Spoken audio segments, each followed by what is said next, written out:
Good morning students. कल हमने valence bond theory के बारे में स्टडी किया था और ये देखा था कि किस तरीके से मेटल और लिगेंड के बीच में बंध उपस्थित होंगे या कैसे अपन कोऑर्डिनेट कोवलेंट बॉन्ड को एक्सप्लेन कर सकते हैं। तो इस तरीके से मेटल और लिगेंड के बंध को कॉम्प्लेक्सेस में स्टडी किया था, जिसमें कि ये देखा गया कि लिगेंड मॉलिक्यूल्स जो हैं वो इलेक्ट्रॉन्स को या अपने ऑर्बिटल्स को मेटल एटम के ऑर्बिटल्स के साथ ओवरलैप करते हैं, जिसमें कि मेटल एटम के एम्प्टी ऑर्बिटल्स होते हैं और इस कारण मेटल एटम पर एक्सेसिव नेगेटिव चार्ज उत्पन्न हो जाता है अगर डोनेशन करते रहेंगे, क्योंकि लिगेंड जो है वो दाता की तरह कार्य करते हैं और मेटल जो है वो किसकी तरह कार्य करते हैं, एक्सेप्टर की तरह कार्य करते हैं। तो जब ये इनके ऑर्बिटल्स एक दूसरे के साथ ओवरलैप करेंगे तो क्या होगा, जो इलेक्ट्रॉन्स हैं भरे हुए ऑर्बिटल्स जो हैं लिगेंड के, वो एम्प्टी ऑर्बिटल्स के साथ ओवरलैप करके मेटल पर नेगेटिव चार्ज उत्पन्न करते हैं। तो यहाँ पर क्योंकि स्टेबिलिटी अपने को थी कि कॉम्प्लेक्सेस बहुत स्टेबल होते हैं, तो जब स्टेबिलिटी के बारे में इनके पढ़ा गया तो ये फाइंड आउट हुआ कि ये जो कॉम्प्लेक्सेस हैं वो दो तरीके से अपनी स्टेबिलिटी अटेन करते हैं। पहला जो तरीका है वो है बैक बॉन्डिंग, जिसमें अपन ने ये भी डिस्कस किया था कि यहाँ पर मेटल एटम के फुल्ली या फुल फिल्ड ऑर्बिटल्स जो हैं वो लिगेंड के एम्प्टी ऑर्बिटल्स के साथ ओवरलैप करके पाई बंध बनाते हैं। तो मेटल और लिगेंड के बीच में सिग्मा बंध और पाई बंध दोनों बंध यहाँ पर उपस्थित होते हैं। सिग्मा बंध जो है वो लिगेंड से मेटल की ओर जब जाते हैं, ओवरलैपिंग होगी, तब वहाँ पर सिग्मा बंध बनता है और पाई में मेटल ऑर्बिटल्स जो हैं फुल्ली फिल्ड वो लिगेंड ऑर्बिटल के साथ जब ओवरलैपिंग करते हैं तो तब अपने वहाँ पर पाई बंध का फॉर्मेशन होता है। तो ये दो प्रकार के बंध यहाँ पर बनते हैं। अब ये देखना है कि लिगेंड ऑर्बिटल्स में कौन से ऐसे ऑर्बिटल्स हैं जो कि एम्प्टी अपने को अवेलेबल हो सकें। मेटल के तो अपने को फील्ड लेने हैं और लिगेंड के कौन से लेने हैं, बिल्कुल एम्प्टी। तो उस केस में ये देखा गया कि लिगेंड मॉलिक्यूल्स या लिगेंड आयंस जो होते हैं उनके वेकेंट ऑर्बिटल्स डी भी हो सकते हैं या एंटी बॉन्डिंग पाई ऑर्बिटल्स भी हो सकते हैं। तो अगर ये मेटल एटम के जो ऑर्बिटल्स हैं वो तो डी रहेंगे, अगर लिगेंड के भी डी ऑर्बिटल्स उपस्थित होंगे तो और इन दोनों के बीच में ओवरलैपिंग होगी तो उस बॉन्ड को या उस प्रकार के जो पाई बंध बनेंगे उन्हें अपन डी पाई ओवरलैप कहते हैं। डी पाई क्यों कहा, क्योंकि मेटल के डी ऑर्बिटल्स हैं जो कि पूरी तरह से भरे हुए हैं और ये ऑर्बिटल्स लिगेंड के एम्प्टी डी ऑर्बिटल्स के साथ ओवरलैपिंग करते हैं। अब ये जो डी पाई और डी पाई अपन ने लिया है, मेटल के तो डी पाई हैं, डी ऑर्बिटल्स हैं ही हैं और पाई बंध बन रहा है, इसलिए इसको अपन डी पाई कहेंगे। लिगेंड में भी ऐसे एटम्स उपस्थित होने चाहिए, मेटल एटम्स, जहां पर की डी ऑर्बिटल्स उपस्थित हों।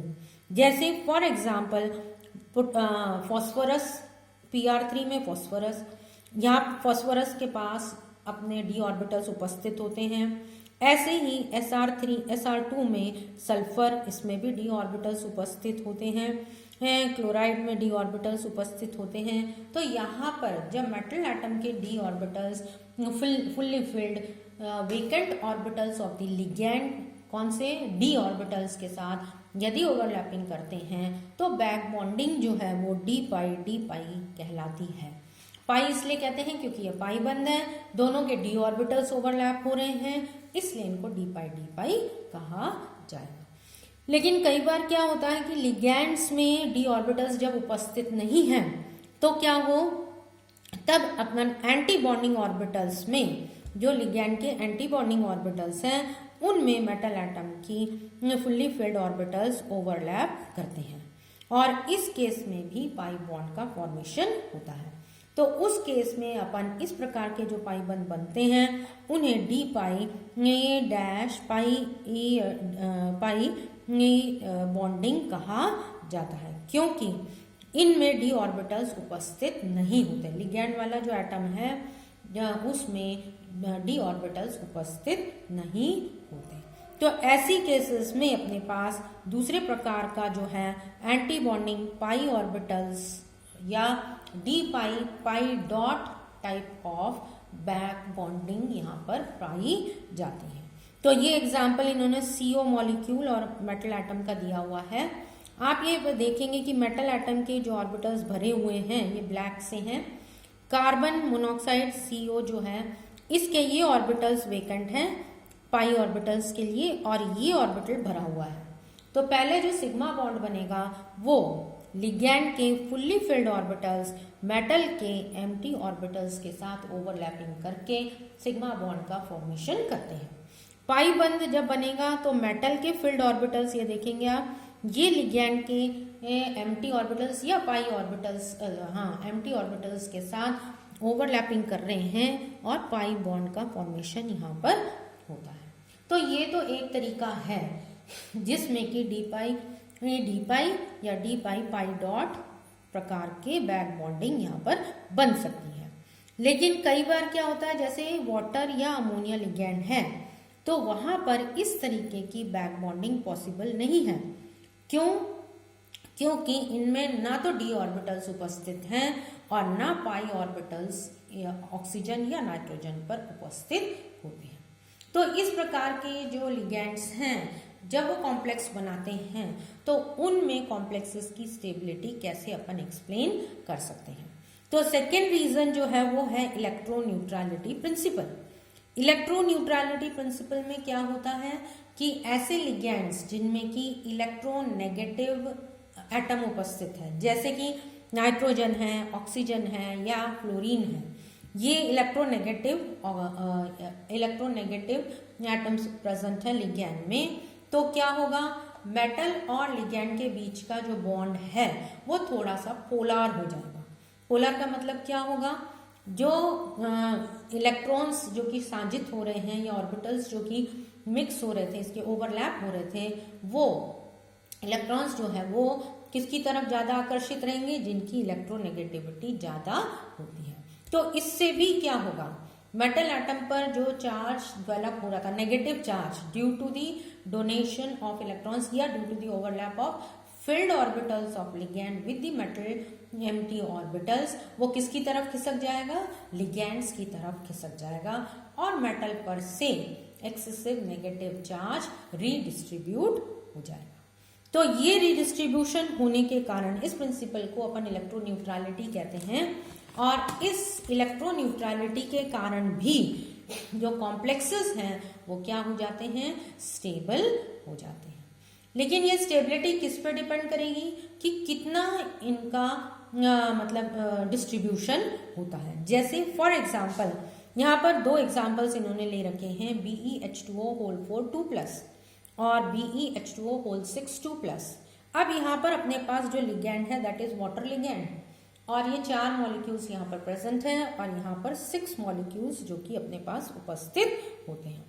अब इस मॉलिक्यूल में जहाँ पर 4 हैं, बेरिलियम की ऑक्सीडेशन स्टेट +2 है, तो ये बेरिलियम का जो ऑक्सीडेशन स्टेट +2 है ये, या बेरिलियम पर जो चार्ज अपन कहेंगे +2 का उपस्थित है, वो वाटर मॉलिक्यूल के 4 जो हैं 4 चार्ज से बैलेंस हो जाएगा, क्योंकि वाटर मॉलिक्यूल क्या कर रहे हैं, इलेक्ट्रॉन्स डोनेट कर रहे हैं और ऑर्बिटल्स का ओवरलैपिंग हो रहा है। लेकिन यहाँ पर क्योंकि ऑक्सीजन प्रेजेंट है और ऑक्सीजन कैसा होता है, इलेक्ट्रोनेगेटिव, तो ये मेटल और उनके बीच का जो बंध है उसके इलेक्ट्रॉन्स को अपनी ओर आकर्षित कर लेते हैं और इस कारण मेटल पर जो नेगेटिव चार्ज उपस्थित होना था due to the bonding with 4 H2O ligands वो कम हो जाता है और रिजल्टेंट इनका जो चार्ज है वो आ जाता है -0.04।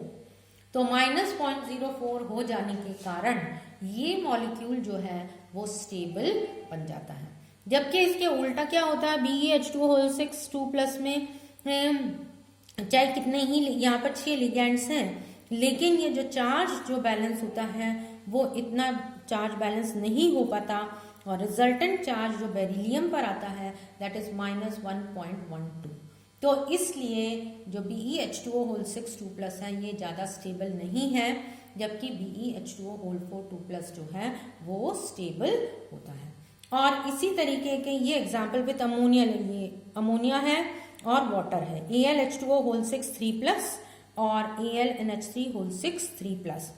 अगर H2O वाला अपन मॉलिक्यूल लेते हैं एल्यूमिनियम का, तो वहां पर एल्यूमिनियम पर जो चार्ज बच जाता है दैट इज -0.12, जबकि अगर अमोनिया वाला अपन लेते हैं तो चार्ज बच जाता है -1.16, और इस कारण AlNH3 होल 6 3+ जो है वो अनस्टेबल हो जाता है, और AlH2O होल 6 3+ जो है वो स्टेबल हो जाता है। तो इस तरीके से अपन कह सकते हैं कि इलेक्ट्रोन्यूट्रलिटी के कारण भी मॉलिक्यूल्स क्या हो सकते हैं, स्टेबल बन सकते हैं। तो कॉम्प्लेक्सेस की जो स्टेबिलिटी है वो दोनों तरीके से हो सकती है, सिग्मा बॉन्ड से भी और पाई बॉन्ड से। सिग्मा बॉन्ड तो है ही, और पाई बॉन्ड के लिए बैक बॉन्डिंग या इलेक्ट्रोन्यूट्रलिटी प्रिंसिपल के द्वारा स्टेबिलिटी ज्ञात की जा सकती है।